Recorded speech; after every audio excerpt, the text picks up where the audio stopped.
Welcome to WVC 4. I'm Gary Cruz in the money capital of Brazil, Sao Paol. Joining me tonight ringside is my partner, Greg Friedman. Welcome to the World Vale Tudo Championships. I'm Greg Friedman. For the last 75 years, the Brazilians have dominated the world of no-holds-barred competitions. However, the last couple of years, the Americans have made great strides and feel they are the new champions of no-holds-barred. Tonight, 4 Americans and 4 Brazilians will compete for the WVC Middleweight Championship belt. And if that's not enough, the return to the ring of the #1 ranked Vale Tudo fighter in the world today, Marco Ruas. He'll put his WVC Super Fight Championship belt on the line against the ever-so-dangerous Patrick Smith. Here are the laws of Vale Tudo. No biting, no eye gouging, no fish hooking, no rope holds, a 30-minute time limit. There are several ways to win. By knockout, by tapping out, the corner throws in the towel, a judge's decision. Speaking of the judges, tonight's are George Silva, Kung Fu Master, Roberto Fontes, Karate Master, and Celso Cavallini, a Jiu-Jitsu Master. Our quarterfinalists, Marcelo Aguiar versus John Cronk, Antonio Santos versus Jason Canals, Charles Kim takes on Rick Lucero, and Jorge Patino versus Landi-Jons. As we go to the tail of the tape, you see John Cronk.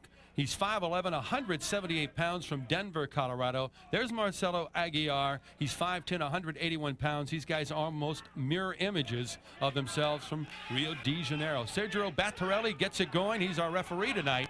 And both start out standing up. A little feeble attempt at a front kick there by John Cronk. Yeah, you'll watch him. He'll try and work off the jab. We'll see how close he wants to get with Aguiar. Aguiar, a very calm fighter, immediately shoots in, grabs control, tries to take Cronk down, but a beautiful reversal by Cronk. Cronk hits right on top, throws a right, a couple of rights to the midsection.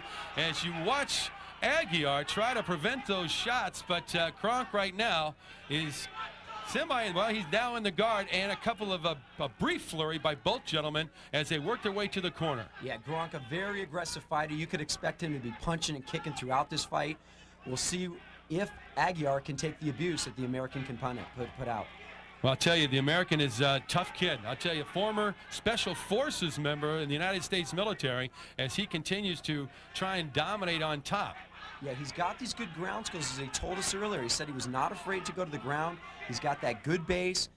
Aguiar, thus far, unable to roll him. We'll see how that comes out. I'll tell you, he's taking a lot of punches and a headbutt right there. But I get the feeling, though, that he is thinking all the time, Aguiar, about what can I do with this guy. Cronk, in the meantime, he's just trying to bully his opponent. Yeah, Aguiar, you'll see throughout the night, he's the most calm fighter that I've ever seen in the ring. Very patient, very methodical, thinks about everything that he does. Everything he does is for a reason. No wasted time, no wasted energy.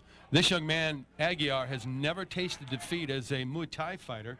He is 28-0 with 18 knockouts, a 6-time Brazilian champion. So this guy knows how to win, although right now, John Cronk physically is a little overbearing to this point, continuing to strike with both hands to the midsection of Marcelo Aguiar. Yeah, Cronk clearly seems to be the stronger of the two. As we stated earlier, bullying his opponent, pushing, punching, able to do what he wants with Aguiar thus far. Aguiar spinning around, trying to use that rope to move back to the center of the ring where he can get some space. He tries to kick off right there. We'll see what goes on here. This could be a nice move by Cronk to get back up on top. Back in the guard, and watch this. Marcelo just trying to maintain some control here and avoid that headbutt, but he keeps taking shots both to the ribs and then a couple of headbutts by Cronk right now. But Marcelo Aguiar is just warding off all those blows really much, not getting hurt too badly at this point. As a matter of fact, Cronk, you know, I'm a little surprised he went down so easily or so readily at the beginning, because he is a 3-time world kickboxing champion. But again, I guess he feels very confident now as he continues to learn this sport, become a veteran of this sport, that, hey, fighting on the ground is not so bad. Especially when you're on top. Yeah, we'll see how his endurance holds up, because it is a very different type of training that you train to do on the ground versus standing up. He does seem very calm, very comfortable out there. He's swinging, throwing some elbows. He's very active. He's got to be careful for a triangle choke here. This is dangerous. Keep your eyes on this, ladies and gentlemen. Oh, Sergio Battarelli, the third man in the ring, blocking our view, but not there. Great camera shot. You see that triangle, but he breaks out of it and takes a foot to a heel shot right to the forehead, Cronk does, as both fighters get back on their feet. Wow, what action. Yeah. Cronk appears to be a little bit more tired of the two. Again, he was the more aggressive on the ground, throwing a lot more ground. A beautiful left kick to the face by Aguiar. Yeah, you saw Cronk wipe his right cheek there. He looks very fatigued at this point, and he also looks a little bit dazed. I think that front kick to the forehead, that heel kick, kind of knocked him. Well, I bet he saw some birds and bees and a few other things with that shot. Yeah, we'll see how that affects him coming up. See what type of Aguiar type of finish he is. Cronk going back to the attempted takedown. Aguiar, he's got to be careful for a guillotine choke here. That's an up and under choke here. That is a submission. Oh, look at Cronk's face is bright red as all the oxygen goes out of his head, but he manages to break the hold, and he averts danger right there. Yeah, very close finishing hold here. An expert, both on the ground and standing. He wasn't going to have anything to do with that guillotine choke. An unexperienced fighter would get caught by that. You're not going to see too many of those here today. Well, Cronk, as a matter of fact, has been training for 26 years in the martial arts. So when you talk about experience, he's got a lot of experience. Needless to say, 13 years training for Aguiar. I'll tell you, these two guys are just unbelievable athletes as they continue to actually maybe get a little rest break right here as, boy, I'll tell you, locks up. Aguiar locks up John Cronk in the guard, and they both are just kind of getting a blow right now. A little bit of, well, there's just very little activity at this point, but both men a little bit tired. They've been going on for several minutes now. Yeah, they still look pretty good to me here. To explain the guard, that's a little bit of a control that each fighter will use from the bottom. Oh, right hand. Nice right hand there. Aguiar will control his opponent by wrapping his legs around the waist of Cronk. There he's trying to push off. See how he keeps that left foot on the hip of Cronk and the right leg over. He is actually controlling Cronk where he goes and what he does. Well, Cronk now is standing up. Oh, he took a little left shot. Strikes right in the face, a punch in the left cheek.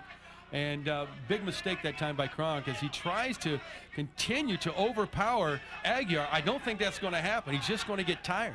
Yeah, Aguiar will try and keep his hands inside of Cronk's and do those short upper choppy punches and control. See, he's back into the full guard. He's got the legs wrapped around the hips of Cronk, and he will control the fight from there. He is actually controlling it. He'll slip that foot in there, possibly try to push off, get him off, and then he'll hopefully get a nice little kick to the face. Greg, who is getting the more tired here? Who's expending the most energy? Cronk definitely is the more tired of the two. You can see it. He's the one throwing the blows. He's on the upper position, so he's fighting the whole time. Aguiar is actually resting there on his back at times, trying to protect himself, but as you can see, he doesn't look that tired. He looks still thinking. His face doesn't look too swollen at this point. We'll see how Cronk looks. He's had his face buried in the chest of Aguiar for quite some time now. Greg, there's something, of course, is very obvious to me from the last fight we did. There is now netting around the bottom strand of rope, and the reason for that? Yeah, we've done that to get less time slipping out of the ring. Right now, they would be slipping out of the ring. We didn't want that to happen more than necessary, although the fans seem to love it, so we have not done it throughout. That's why we choose to stick with the boxing ring style rather than the cage. People seem to enjoy people flying out of the ring once in a while, so we've actually left it that way, and you can bet on that happening a couple times tonight. Well, Cronk still hanging in there, you know. It looks like, again, both fighters getting a little bit of a rest here, a little left, a short left to the ribs of John Cronk. And definitely Cronk is a very fatigued fighter at this point, as the only punching going on right now is by Marcelo Aguiar, but they're very short shots, and now he's breaking the guard. It looks like he's going to try and push John off, and he punched. Oh, my goodness, another foot, another heel right to the forehead of John Cronk, and he stands over Marcelo Aguiar, plotting his next move. What is it going to be, Greg? Well, there's a couple things. Aguiar, I would suspect he'd want to get back on his feet. He did fine there. He probably thinks he could take him down. However, and there he comes up, almost takes the left foot to the face, but is able to avoid it. Cronk, interestingly enough, we would think just the opposite. He's feeling more comfortable wanting to hold on to Aguiar, and we would think it would be just the opposite. We would think Aguiar would feel better on the ground, and Cronk feeling better standing up, but it's just the opposite here. Both fighters exchanging knees to the midsection, and now here's a test of wills. Down they go. Cronk trying to maintain. He is back on top. Boy, they're squirming around. They're very sweaty right now, so hard to get a good hold on your opponent. But John Cronk is, again, on the dominant topside position. He is in the, well, the guard's broken. He's right there, but watch this action here. What is Marcelo Aguiar going to do next? Well, right now he's just going to try and hold on to his fighter, wait for Cronk to make a mistake. He knows he's tired. Cronk doing the wise thing, keeping the wide spread of the knees, not enabling Aguiar to roll him or flip him. Cronk, as you noticed there for a minute, he was trying to get that leg up and over that side of Aguiar so he could go for a side mount position. Aguiar, much too sharp a fighter, keeps those legs tight, keeping Cronk in the guard. Now he'll get those feet up on the hips there. Again, trying to push him off. Cronk able to stay right up on top of him. Both fighters just fighting a beautiful fight. Boy, 178, 181 pounds respectively. They're losing a lot of weight in Brazil here tonight, sweating it out. And Cronk, by the way, you can tell his blows are not nearly as powerful as the beginning of this fight for obvious reasons. The attrition's amazing, but it looks like there's going to be some action. Well, what's happening here is Aguiar's got that 1 foot in between the legs of Cronk, and he's got the right leg around the side. He would try and flip him. Now he's going to try and turn the opposite way, try to roll to the back. John Cronk looks like he could be in trouble here. Well, Cronk's holding a tight little headlock, but he's got to be careful. The Lucero guy will try to attempt to get on the back of Cronk. He is on his back. Cronk is face down. He is in a very vulnerable position, Greg. Yeah, he's got the hooks in now. If he could just dig that choke in, it could be over quick. It's over. Yep. It is over. Just like that. John Cronk has been choked out. What a beautiful finish. We would call that a reverse choke. He turned him to his side. He actually, it appeared to probably most of the home viewers that Cronk had Aguiar nice headlock. Aguiar was able to slip out of it, swirl to the side, and roll to the back. We'll look at it quickly here. He rolls up and over, wraps that leg around, and the next thing you know, he's up on his back, and it's going to be all too late. It'll be over. He'll get him. He'll, like you said, he locks in the chokehold, and you just see the beginning of that right there. But a brilliant move by the winner of this opening bout. And the winner, Marcelo Aguiar, with the beautiful first fight of the evening to really get things started here. The fans sure really enjoyed that one. Oh, the Brazilian populace certainly loves their fighters. Yeah, Marcelo, a big favorite here today, expected to do well, and we'll see what happens in his next fight here. They're looking at it again. He climbs up and on the back, digs the hoofs in, arm around, up and under, and this is his specialty, is the finish. John Cronk seemed to have been controlling the fight early, but just didn't have the finishing ability that the Lucha Libre fighter did. Well, that fight was in the 20-minute range. It'll be interesting to see how well he rebounds from the sort of tail of the tape. Canals, 5'8", 175 pounds from, as I said earlier, Tracy, California. Santos, the 5'10", 182-pounder from Rio de Janeiro, Brazil. All right, I can't wait to see these guys go. The referee is ready, Sergio Battarelli, and there they come, right? Immediately. Canals going for the shoot. Right. Santos pushes him off. Oh, and a right hook. There's something wrong. There's something wrong with Jason Canals. Canals' shoulder is out of socket here. He is in trouble. Wait a minute. He definitely went to his shoulder, Greg. I'm not sure if it's out of socket or what, but there is something wrong with this young man because he quit 10 seconds into this fight. I don't know if it's quite over yet. He's had some problems with that shoulder. You can see it's up and under. Oh, my goodness. That thing is out. It is dislocated, it looks like. There's a medical personnel coming in right now. Jason Canals, 10 seconds into the fight. Watch this. You see the replay. He's telling Sergio Battarelli, no more. He takes a huge right hand, but he's still saying no more. Battarelli saying, hold on. And they're looking at this young man. He definitely has injured his shoulder. He's talking to his corner right now. He's in distress at this point. Paul Varland's the polar bear in his corner. Hear it again. He attempted shoot. Somehow the right shoulder just didn't hit right and just didn't fall right. And at that point, he was done. Yeah, watch this now. Watch the shot. Oh, my goodness. A nice overhand Santos right. throws. And, of course, you know, you got to protect yourself at all times. But right now, this one is over. Jason Canals, 10 seconds into the fight, has to leave due to an injury, and obviously a shoulder injury, and it looks like it might have been a dislocated shoulder. That was nasty. Yeah. Unfortunately, that sometimes happens with wrestlers. It's a very typical thing. We've got Mark Coleman and the polar bear taking a look at him. We've got Kevin Randleman in the house. They're all experienced wrestlers. They've probably had this injury more than once or twice in their time. So they're trying to take a look at him, see if they can help. And there's the winner, Antonio Santos. A very easy fight for him. Yeah.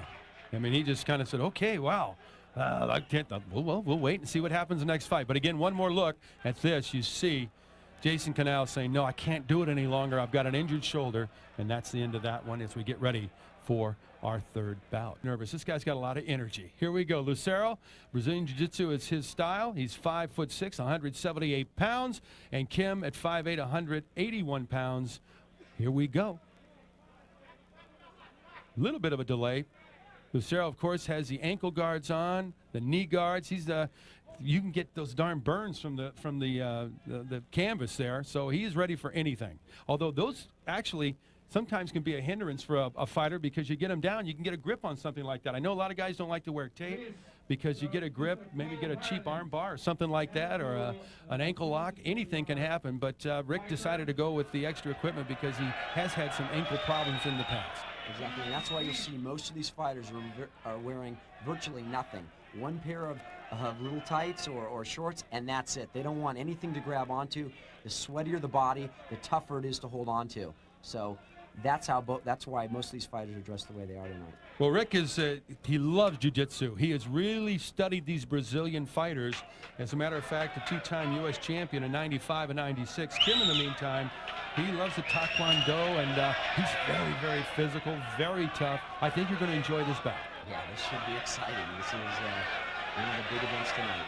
All right, the combatants are ready to roll, so let's see what happens as this fight is underway. Rick Lucero and Charles Kim. Oh, great right hand strike to the face by Lucero. Kim comes back with the knee to the midsection as both men try to get the upper hand. Both men, I believe, would rather be down on the ground. Lucero, though, strikes with the right hand, and now they are down. Kim takes Rick Lucero to the ground.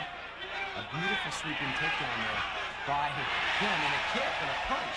Lucero trying to grab on now.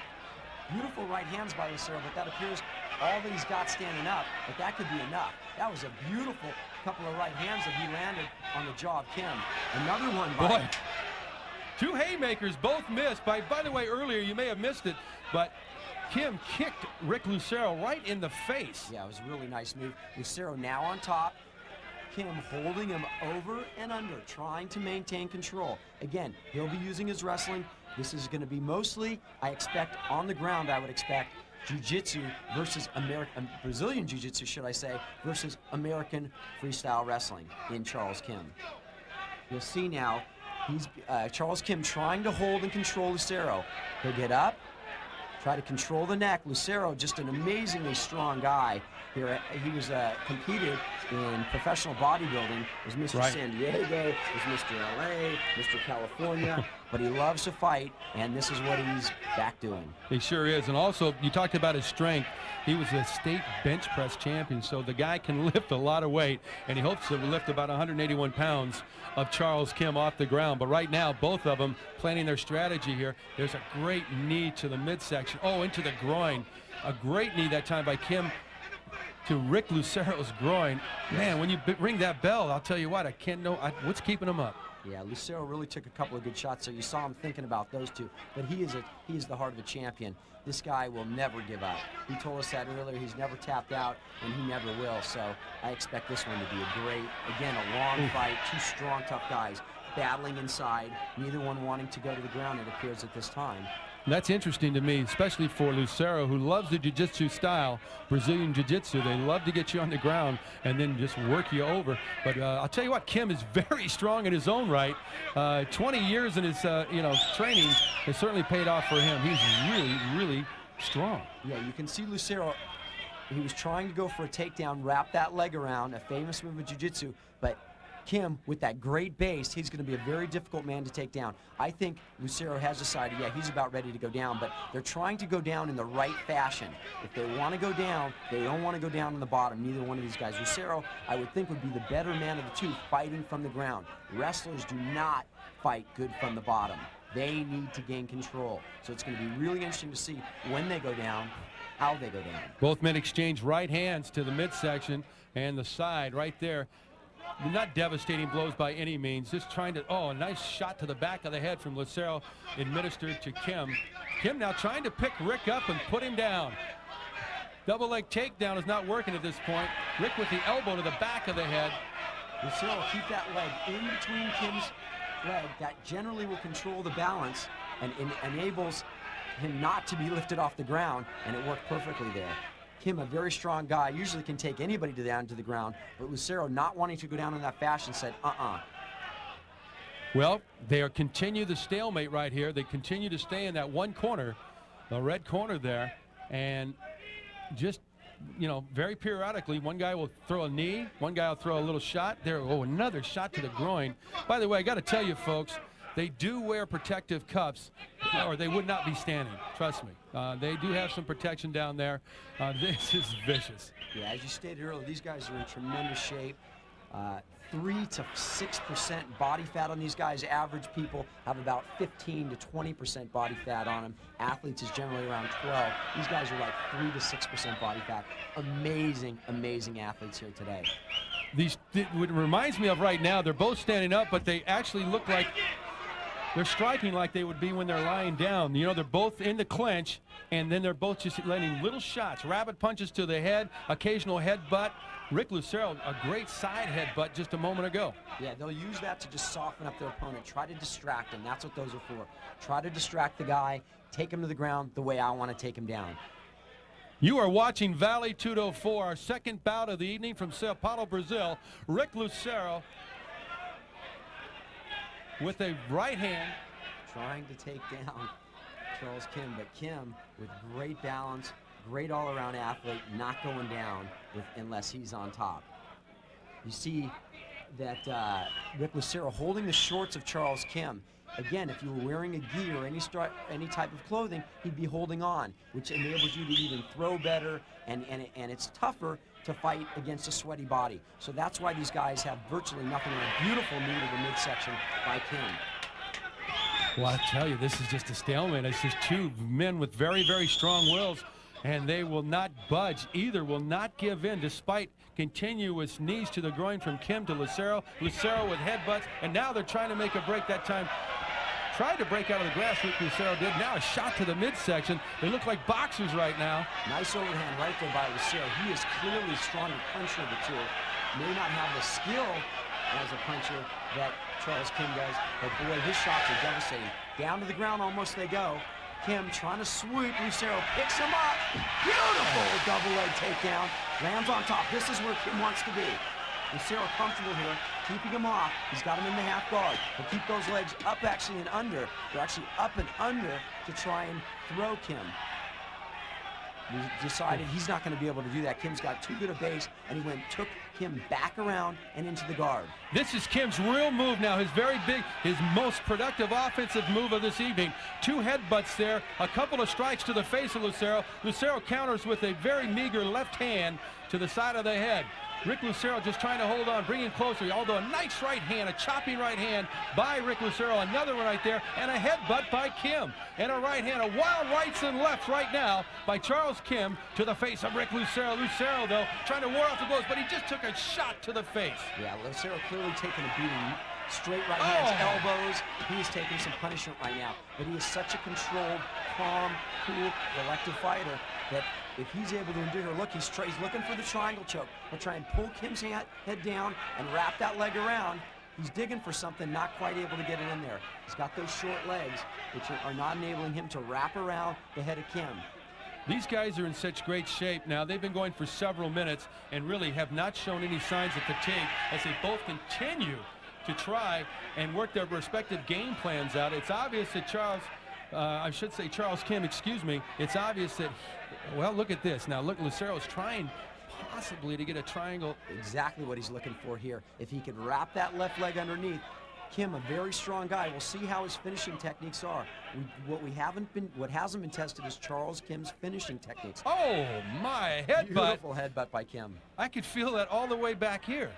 Yeah, Kim, obviously a very strong puncher, a strong ground fighter. We'll see how the submission comes in, meaning how is he going to be able to finish Rick Lucero, who has never given up.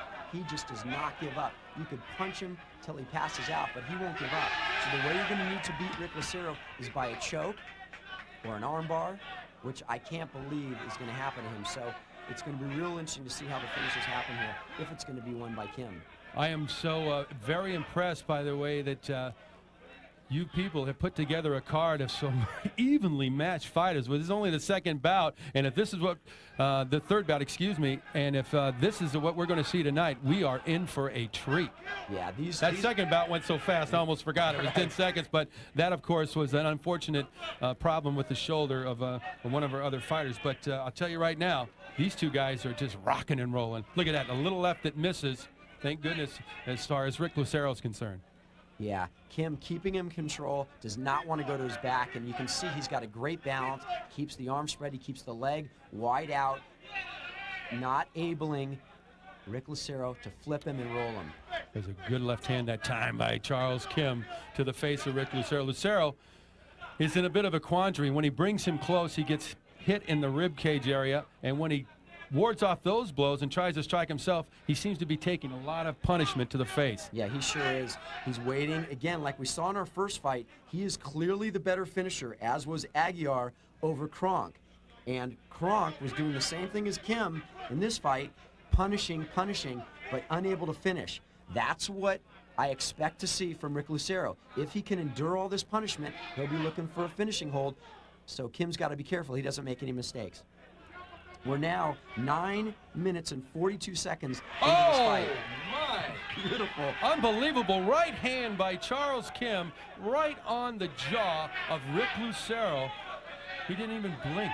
Yeah, Rick's still got all his composure. He's a little tired. You can see him breathing a little bit now, but he's fine. He's staying in there. He's fighting his game. He'll relax. He'll wait for Kim to get a little tired. He's trying to hit with the kidneys with the back of the heel, a favorite of a jiu-jitsu man. Keep those arms off. He's trying not to take any too much punishment. You know, it's interesting, too, Rick Lucero wearing one of those nose guards that open the breathing passages. And trust me, my wife gives those to me because I snore once in a while, and you never snore when you're wet. You can actually breathe with those things, so that certainly is an aid for him. I truly believe in those things. Not that it's a commercial for those nose strip things, but I'll tell you what, I think it's helping Lucero. There's almost an armbar. He's looking for a reverse armbar. He's trying to stretch out that arm. Kim could be in big trouble here. How strong is he? Oh, he's able to roll. Looks like he's rolling back on top. Kim was almost in big trouble there. Almost left the arm. Lucero looking for that arm bar. Almost had it stretched out. That was almost big trouble for Kim. The strong fighter that he is got back to his base, up on top where he can rest. He keeps those knees way up on the buttocks and around the side of Lucero. Oh. Little light chopping right hand by Lucero. You know what impressed me about that attempted armbar was how subtle and how sneaky Lucero was to slip that in. Yeah, he's a very smooth, calm, collective fighter. Again, you really need to be in Vale Tudo because usually most of these fights, if you're fighting a good combatant like he is tonight, you need to be patient. You need to wait for Kim to make a mistake, which doesn't happen often because he is just such a tough guy. It's funny, these two guys live probably about 40 miles apart, or maybe 60 miles apart. Bakersfield and Pomona are not that far apart, ladies and gentlemen, and they fly 12,000 miles down to Brazil to see who's the toughest guy in California. And I'll tell you what, you got two tough cookies right here as Rick Lucero with a little backhand to the face of Charles Kim. Kim now, again, trying to work his way. Lucero pulling his hair a little bit. Again, no holds barred, folks. You can't bite him, you can't eye gouge him, you can't fish hook him, but you can pull their hair. Yeah, Lucero pretty much trying to do anything he can to get this animal off of him. Kim with just a relentless attack, just not giving Lucero anything really to work with at this point. Lucero fighting good from the bottom, though. He'll continue to play his game. He believes in jiu-jitsu. He told us that earlier. He was very confident coming in here and said he's going to take home the championship. So he'll just play his jiu-jitsu game, wait for this man to tire him. He'll take all the beating he could give him, and when he makes a mistake, if he makes a mistake, Rick Lucero will come out victorious. I cannot tell you how impressed I am with Charles Kim, just the strength of this man. He has been incredibly impressive. He has been dominant throughout, and again shows no signs of ready to give up that dominant position on top as he remains in the guard. And Lucero just trying to ward off shots from Charles Kim and administer a couple of shots to the ear. Boy, both men are just continuing at a ferocious pace. Yeah. Kim continuing to throw blows. Lucero fighting from the bottom, taking some good punishment here. A lot of those slipping off the back of the head. Kim has fought some of the toughest people, coming off a big victory, a big defeat for him against Oleg Toktarov. Other than that, he was undefeated in Vale Tudo competitions. Well, he's a great fighter, and I'll tell you what, and Lucero has his hands full. Both men, as you just saw, exchanged ferocious, furious right hands. Little elbow to the back of the head that time from Lucero to Kim, as Kim remains calm, cool, and collected. Lucero, the same thing. Two guys just continuing to plot their strategy to see what and how they can defeat their opponent. Boy, I'll tell you what, no one's willing to give in at this point. Yeah, both these guys throwing tremendous amount of blows, especially Kim. He's going to break his hands. He needs to start using those elbows a little bit more. Again, more of a Taekwondo-style fighter standing up, which is a lot of kicks. And on the ground, he's a wrestler, so he's not used to really punching on the ground. I guarantee both these guys are going to have some really sore fists. He should be striking with the elbows. That would be, you would see that if you saw like Marcelo Aguiar in there, or Jorge Oliveria, who hopefully we'll see later. He won our alternate fight tonight. A lot of these guys know when they're in tight, you use the elbows. You don't want to break those hands. They break very easily, as we saw Mark Kerr doing in the WVC #3. Well, you're exactly right, and it was amazing from the outset of this fight. And Greg, you're going to have to tell me how long this has been going on, but from the outset of this fight, they both threw huge right hands to start this thing, and they continue to strike. Yeah, they really do. We're now 14 minutes, 37 seconds into the fight without a break. They continue to go again. Yeah, Lucero, surprisingly, I thought he just would go and try to take Kim right to the ground, but he came up throwing big rights. Again, probably just to try and soften up Kim, get him a little dazed so he could take him to the ground, which unfortunately didn't work, but still seeming to be where he doesn't seem too out of control at this point, still got all his senses. The referee watching both fighters closely because there's been a lot of abuse here by both fighters. Well, you know, it surprises me too. I haven't seen any blood. So both fighters certainly are still pretty much intact in the face area, although they've both taken tremendous shots. Look at that right hand by Lucero. Look at that right to the jaw. And then Kim pounces down on Lucero and administers a couple of more shots of his own. Unbelievable striking action. Yeah, Kim has to be really careful. He doesn't want to stand up too much to give Lucero any punching power. He wants to hold him tight and use his elbows. He wants to come across that face. But easier said than done. You know, Kim went to Cal State Bakersfield, has, you know, fairly educated man right here. He's taken education, he's thrown out the window tonight to become a premier Vale Tudo fighter here in our #4 championship series. Look at this shot right there. Wow. Yeah, a lot of people were surprised at the card that we were able to put together with a lot of these a little bit smaller guys. We balanced out the weights a little bit more than our normal competitions where we'd go any weight category. We put here measuring these guys evenly to show you what it's really like when two really skilled fighters will fight each other instead of one big man, 400 pounds, fighting a guy 180 or 190. Because we've already proven in previous fights that weight doesn't mean anything. It has not, at least up till this point, that people like Horace Gracie, Bas Rutten, Pedro Rizzo have been able to take on men twice their size. But now you're seeing true level skills, and that's why these fights are going so long. And they continue with that nonstop action. I do notice with the bigger guys that they rest a lot more. Obviously, they're carrying a lot more weight.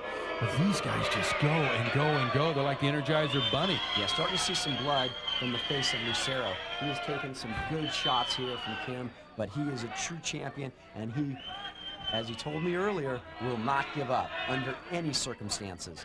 So it'll be interesting to see the outcome of this fight. Well, these are they're either the craziest or most courageous men you'll ever meet. I'm talking about Vale Tudo fighters. These guys are unbelievable. Rick getting some instruction from his corner. Yeah, trying to find the time at this point. There is a 30-minute time limit, so he's checking his time, seeing how much time he's got left. Little does he, unfortunately, he's probably finding out he's just about a little over halfway into this fight, which is absolutely amazing when you think about the conditioning that goes into this. This isn't no 3-minute boxing with a 1-minute rest. This is non-stop for now 17 minutes and 35 seconds, relentless attack. And let me tell you, fighting on the ground is harder than standing up. Greg, this is the first time that they've actually taken a serious blow. They both of them kind of have sat there a little bit, not doing much. Now Kim picks up the action, but they had about a 30-second stretch there where they're both just getting their breath as Lucero was checking over to see how much time was left, as you pointed out, with his corner.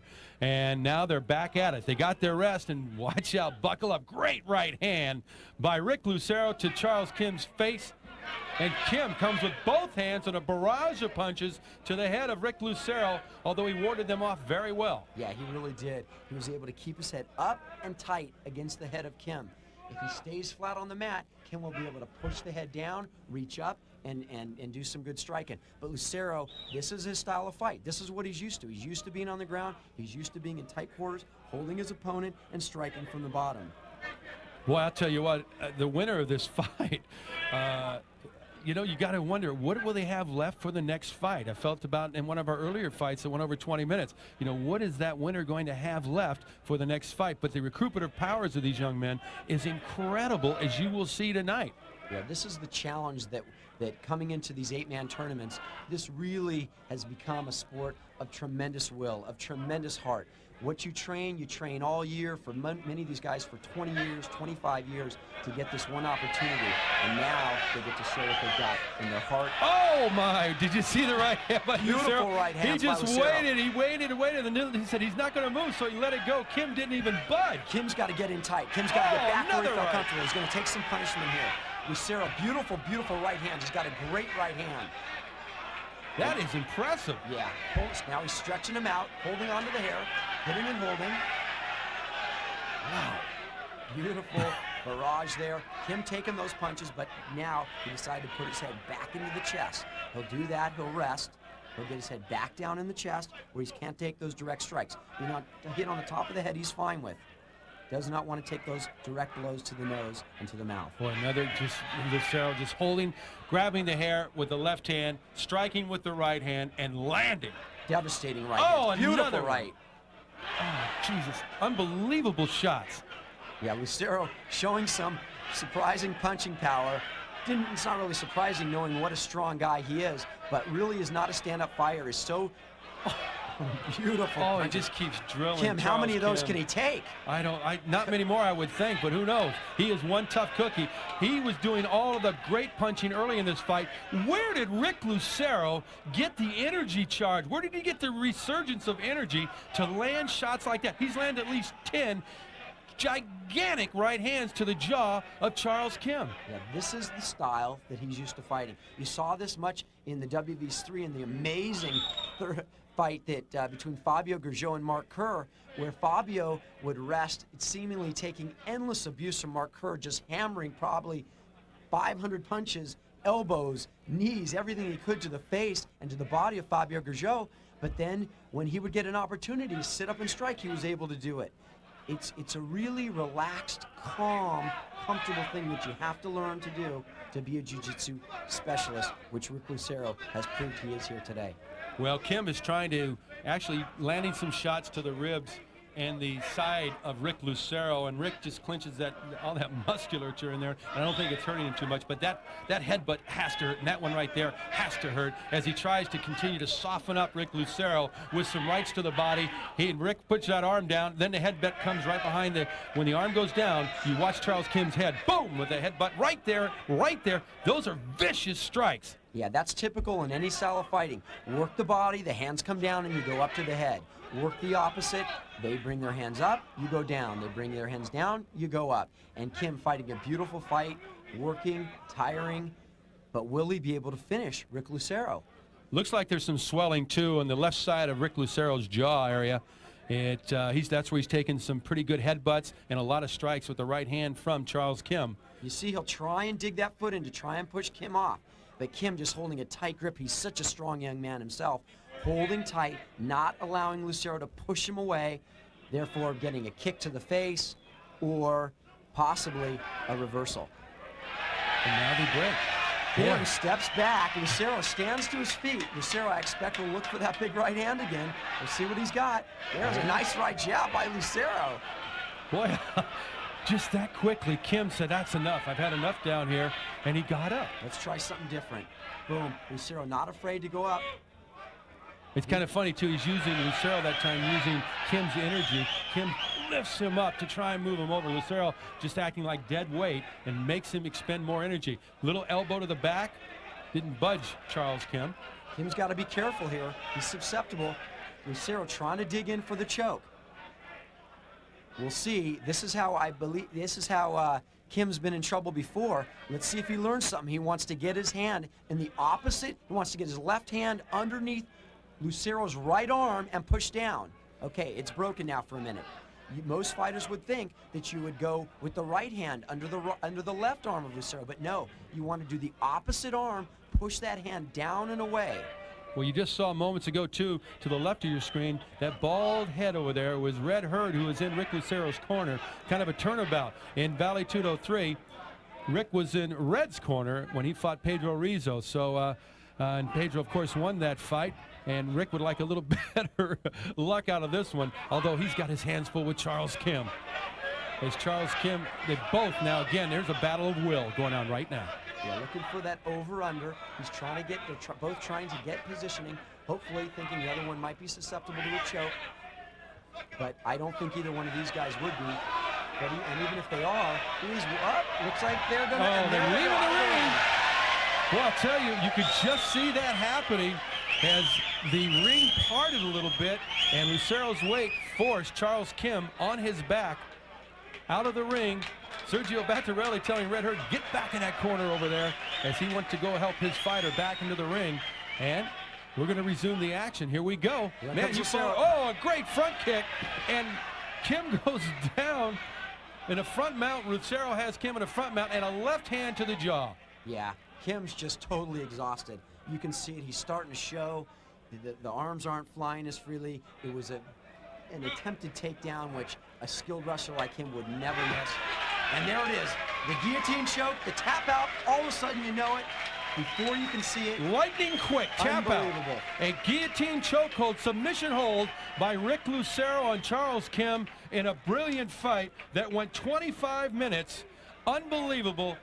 Wow, Rick Lucero wins this fight, a war, as he finally gets a submission hold, a guillotine chokehold. You'll see him dig that in. And a tap out right there. You just saw subtly the left hand. Yeah. Charles Kim was starting to black out. He said, I can't do it. Boom, he's gone. As I said earlier, Kim should know better to slip that arm under. It looked like he was just too exhausted. I don't know whether it was a tap from a choke or from pure exhaustion.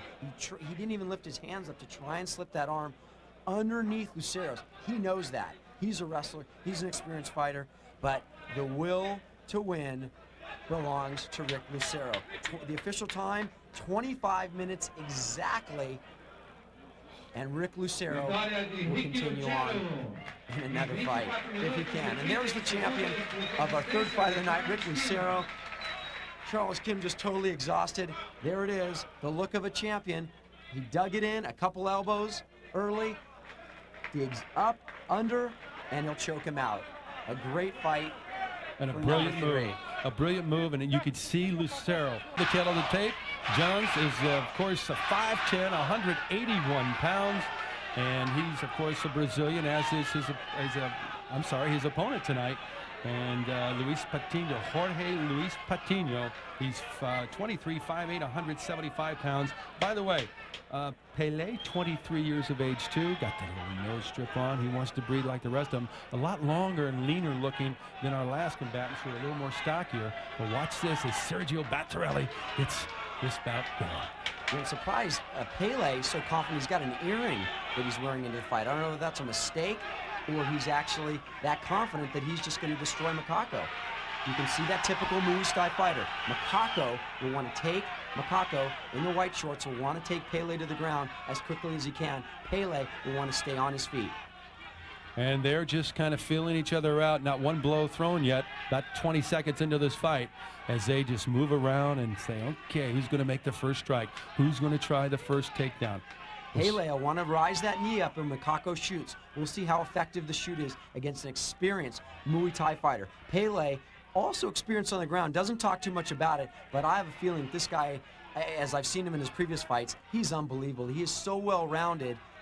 On the ground, he's good Macaco? No. But with his well-rounded skills of elbows, knees, etc., he's going to be a tough guy to beat tonight. Boy, they have done absolutely nothing at this point. They just continue to circle and wait for a little bit of an opening. 7-0 is Pele and Vale Tudo fighting, so he has never tasted defeat. and says he never will, especially against this guy. I mean, this is a war. These guys, actually, there was blows exchanged at the press conference just yesterday. These guys could not wait to get a hold of each other. It almost started a full riot there. The fans and the media, it was a little out of control, but they were both anxious to get in the ring. Yeah, a little front kick try earlier, and of course that by Patino, and then a little strike, but didn't go anywhere. And then also a kick right there. A double leg takedown quickly by Makako and into the side mount. Pele slipping around. You'll see he'll try and push him into the guard. He kicks out of it. Yeah, it was a beautiful way to slip out of it. Makako now standing. I would expect to see almost the opposite here. That was a lightning quick takedown by Makako. Boy, I tell you what, that kid is quick. Look at the size of him, too. Look at the legs. Yeah, this guy is built. He is trained for this fight. It was his first loss ever, losing to Pele, and he is here to redeem himself. Let's see how he turns out. Pele's trying to get up. Oh, there he gets up. I thought maybe that Patino would jump him right there, but he did not, and try and continue to take him down. There he goes with a double leg takedown. Gets him down. What a brilliant takedown. Yeah, he's just so strong, this kid, able to just lift Pele up off the ground and throw him down. Beautiful headbutt by Makako. Makako almost rolling. He is, and then rolls to the back. Pele could be in big trouble here if he could sink that arm in. Beautiful punches by Makako. Pele does not want to be here. He does not want to be in this mounted position. Rolling the back. Absolutely the worst thing this is horrible. I think this guy could do right now. Right now, Pele's in big trouble. He's in huge trouble. But Makako just continues to throw shots. Now, I'd like to see, you'd think that he'd try and dig in, especially with him on his back. Look what's going on here. He pulled the earring out and ripped it out of his ear. Oh, no. Makako pulled the earring out of Makako's ear and threw it to the audience here. Unbelievable. Oh, and a headbutt right where the earring used to be. Makako working the right side and the left side of the body. Oh, and blood just spewing from the forehead of Makako after that headbutt. Yeah, he might have taken himself a little bit more than he wanted to do there. If you don't hit that headbutt on the top of the head, you can hit down on your forehead or your eyes, and you can almost hurt yourself, which is what Makako did there. Some big right hands to the ribs, though. Pele will try to hold him tight here. Does not want Makako to get up in that mounted position right here where he's headed. Pele wants to hold him tight here. Pele with a beautiful headbutt by Makako. Man, that hurts from right over here. Yeah, he'll stretch the arms out. Good right hand. Beautiful punches by Makako. Pele doing everything that he almost shouldn't do thus far. Not wanting to be on the ground, turning to his back. Unfortunately, or fortunately for him, he's been very lucky, and Makako hasn't finished him thus far. Well, Patino loves to entertain for the crowd, and he's giving them their money's worth right now in this packed facility here at the Maxu Plaza. Yeah, he is the showman here tonight, definitely. And he has got a lot of revenge and a lot of bitterness towards Pele, who really sent his fighting record to a big change when he was the one, the only, and then Pele's loss, when Pele beat him, it just changed his whole career. Well, let me ask you something. When when he had Pele on his back twice, were you surprised that Makako did not try and really land that chokehold? Well, you know what, he did try. Unfortunately, Pele is just so tough and so wiry and so loose that he was able to squirrel out of it. There is no way that he should have been able to get there. And if Makako ends up losing this fight, he is going to regret that he was not able to finish there. He had two great opportunities to lock in. He sure did. But he did not. Well, now, here they go. They're going to continue in that corner as they grapple around. Pele takes a left to the face. Pele will try and keep Makako's body from getting into a mount. Pele susceptible to a knee here. This is where Pele wants to be. He's back up on his feet. Watch out for the knees. Pele does not want to go back to the ground. He's already proven, or Makako has proven, that that's where he wants to be and that he can control the action there. Pele wants to be here with a nice knee. A beautiful flip over, and back to their feet they go. A big right knee to the ribs that time, that long knee. Boy, right to the ribs. Pele administers that to Makako. Yeah, Pele didn't budge though, didn't hurt him. He's still moving forward. You can tell who's the stronger, at least in the bottom half of their bodies. It's Makako because he's just moving them around, but he's taking some tough knees into the chest and into the midsection. Oh, one right in the groin that time from Makako to Pele. And you can bet that Pele, and there they go out of the ring. Oh, they just, that quick, lightning quick. Both men fall out of the ring. And so Makako kind of, well, he got in very quickly, almost as quickly as he went out. Yeah, Makako looks a little bloody and a little dazed right here. He took a couple of knees from Pele just before they went out of the ring, and then falling out of the ring. We did double insulate that floor, and we got some extra thick padding, but still flying out of the ring, you're a couple feet up in the air, probably 4 or 5 feet they fell at least. Whoever got the worst of that. We're at a timeout right now, so we will see what happens here. The doctor, medical personnel looking at Makako, because he did. Remember, he did a headbutt. He administered a headbutt a couple of minutes ago, and then all of a sudden he sat up and he looked down, and blood was spewing out of that cut. You get a cut in your head, and it's tough. Watch him fall through the ropes. The ropes divide, and I'll tell you what, Makako actually had a lot to do with that. He pushed down on the rope, and then they just fell out. Yeah, he wanted to get a restart there, I think. I don't know. You never know how you're going to end up when you go rolling out of that ring. It looks like Makako got the worst of it there. The referee telling Pele to stay in his corner. Pele sensing some damage there, looking to go for a finish.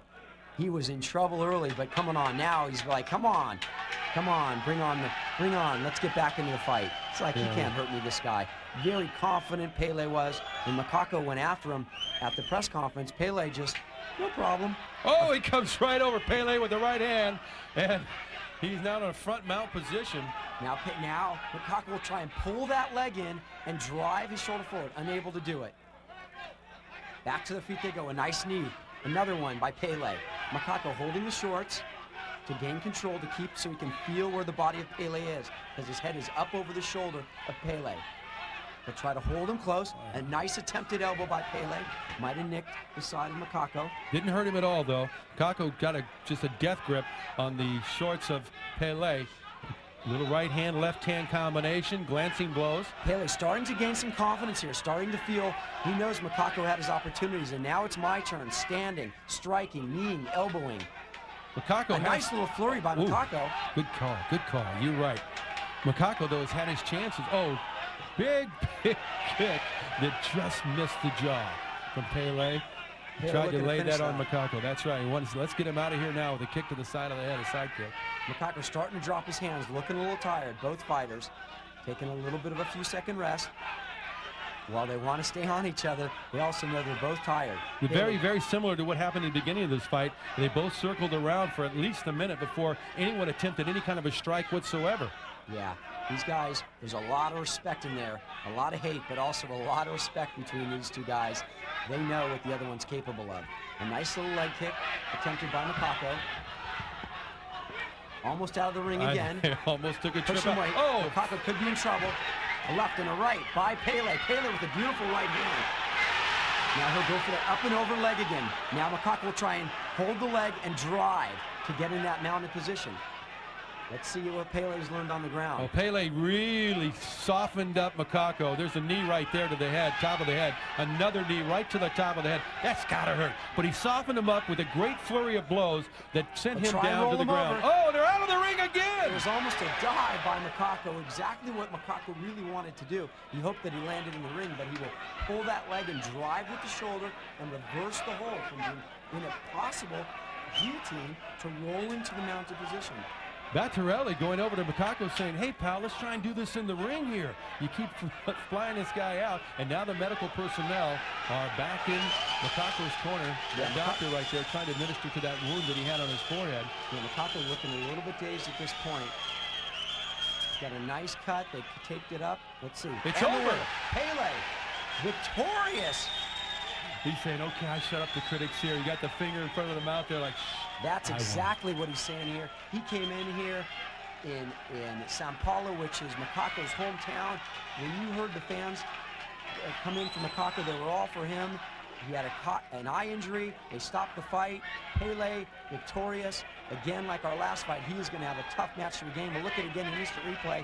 A beautiful kick over the side of the head. Great series of blows, Greg. Nice little flurry here. A right, an up and under. Ooh, that one hurt. Cut that eye again. Makako just had just about enough at that point. And you noticed just a little bit earlier, too, as Sergio Battarelli raises Pele's hand as the victor in this fight.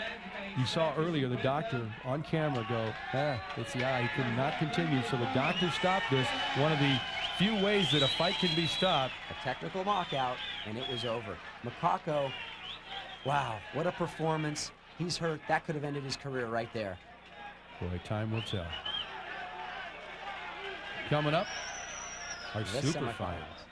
Here's our semifinal matchup. Look at that name there, Johil Oliveria. He's replacing Rick Lucero, who cannot continue because he suffered a broken jaw. But now, Devastating kicker and puncher. He told us earlier we're going to see a little bit of everything here tonight, and here they go.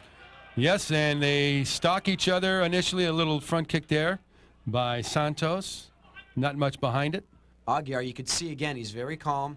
Oh, nice side kick. Yeah, you could see those strong round kicks to the back of the leg. That's a Muay Thai style fighter, to wear those legs down a little bit. And once they wear those legs down and they slam you down to the ground, you could be in big trouble. We'll see what happens. Although the first move, as Santos tries a takedown of Aguiar, doesn't work, and he takes a tough knee to the midsection. Yeah, and another one. Yeah, beautiful knees by Aguiar. He's very strong, very comfortable. This is what type of fighter he is. Knees and elbows against someone not as strong to hold on to him like Santos. Santos is holding him, but not like in a good grip, like a good ground fighter, grappler would be able to do. Oh, and he's down on his back. He's shaking his head. Yeah, beautiful left-right combination. Oh, that was it. Oh, my God. Beautiful combinations by Aguiar. You saw some devastating punching power right on the button. Santos had nowhere to go. He looks a little bit dazed right now. He's look at him. He's absolutely. He doesn't know where he's at. Yeah, he's a little bit clueless right now. His eyes are rolling around a little bit. What me? That was quite a first semifinal match. We'll look at it again. He's holding, trying to block those knees with the right knee. Aguiar will push him to the ropes, push off. A nice right, left. A devastating right hand did the trick, and I'll tell you what, the referees immediately stopped this one. Yeah, he was rocked. Sergio Battarelli said, and that's over. That was just a little bit longer than the fight that Santos had earlier with Canals, but this time he is a loser. There is your winner. There is your finalist. Yeah, Marcelo Aguilar was expected to come in here and make it to the finals today.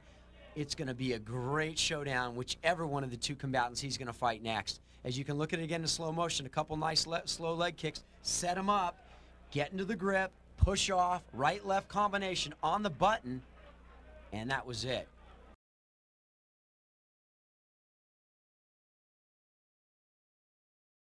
Which got him into the Semifinal, yeah.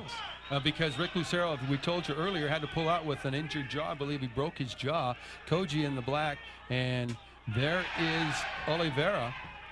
And this one, well, look at this. He gets him down, takes him down. It wasn't even a leg takedown. He just overpowered Koji. Koji's got him in the guard. Yeah, Koji trying to hold him tight. Johil, clearly the better fighter here, just had his way, just patiently took Koji with a couple of punches, was able to bring his head down. We'll see what he does here now. He's able to push, control those arms, looking for an armbar. Couple of shots to the side of the face. Again, this was an alternate fight, and it's a very important fight in these cards because the winner of an alternate fight, Koji is now being choked out. Oliveira with a great left hand chokes Koji out. That's it for this one, so he earns the right, due to an injury to Rick Lucero, to go into semifinals. So he gets a nice walkway through, gets a good payday too. Yeah, it turned out being a great thing for him. Oftentimes in these 8-man tournament, guys do get hurt. He steps in, didn't have to fight quite the competition that was in the tournament. Got here, which was a pretty easy match here. We'll look at it again. He's got Koji in the full mounted position. You don't want to be here. A nice right hand. Koji will try and roll to get away from those punches. He rolls to his side. As soon as he turns up, a beautiful left hand on the button and gives up his back. You do not give up your back ever in a fight. If you learn anything, people studying at home, what you don't do in a fight, you never turn your back. And that's what happened. Johil Oliveira with an early, quick victory over Koji Lehman in the alternate bout, and that's going to bring him to fight in our second final match, which is going to be against Jose Landi-Jons, which should be an amazing fight.